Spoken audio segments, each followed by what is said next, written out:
Après 3 longues années de constat de manque de culture dans le sens profond et d'éducation au sein de certaines couches sociales en France, ça m'a poussée à porter et à monter un projet en fait, une plateforme, donc Kemita Mat, la chaîne panafricaine pour la culture.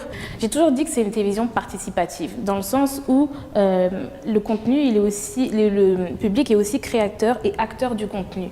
Donc, moi, j'ai eu des demandes pour les portraits de femmes panafricaines, c'est quelque chose qu'on a déjà fait. J'ai eu une forte demande auprès des afrodescendants de l'Amérique latine, les latinos, j'ai rencontré des personnes qui étaient même parfois plus instruites que moi concernant leur culture, concernant tout ce qui peut les lier au royaume du Congo d'Antotela, royaume dont je suis issue.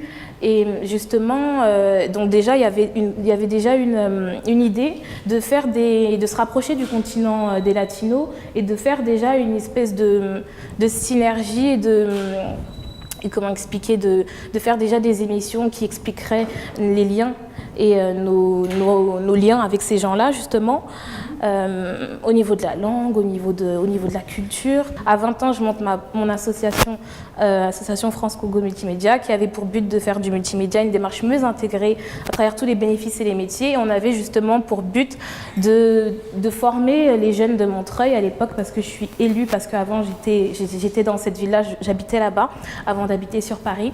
Et donc on voulait former les jeunes aux techniques du web reportage, et de mettre justement en exergue toutes les activités aussi des autres associations qui n'avaient aucune visibilité. On sait que Montreuil, c'est quand même la ville qui comporte le plus d'associations, et on trouvait que c'était désolant.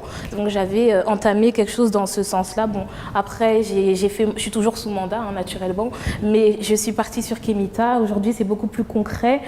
J'ai décidé de plus me tourner vers l'Afrique aussi, parce que tout a commencé aussi quand j'étais chroniqueuse. Parce que je me suis révélée là, en fait. Parce que je me suis dit, j'ai fait 4 à 8 ans d'études dans le multimédia et la communication.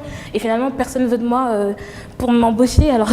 Et finalement, c'est le journalisme qui vient frapper à ma porte, Fréquence Paris Pluriel, qui me dit, voilà, assieds-toi et fais ta chronique. J'avais 20 ans à l'époque.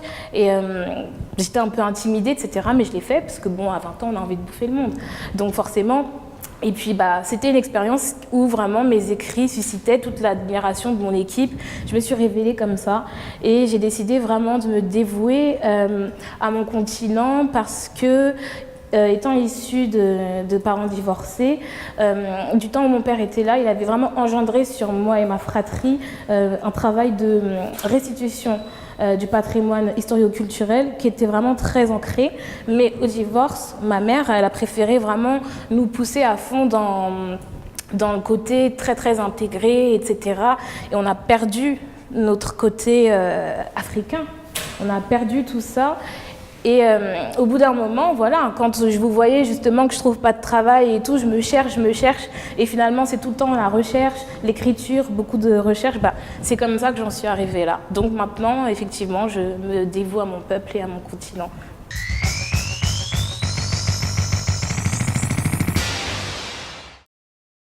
Vous avez déjà le pouvoir.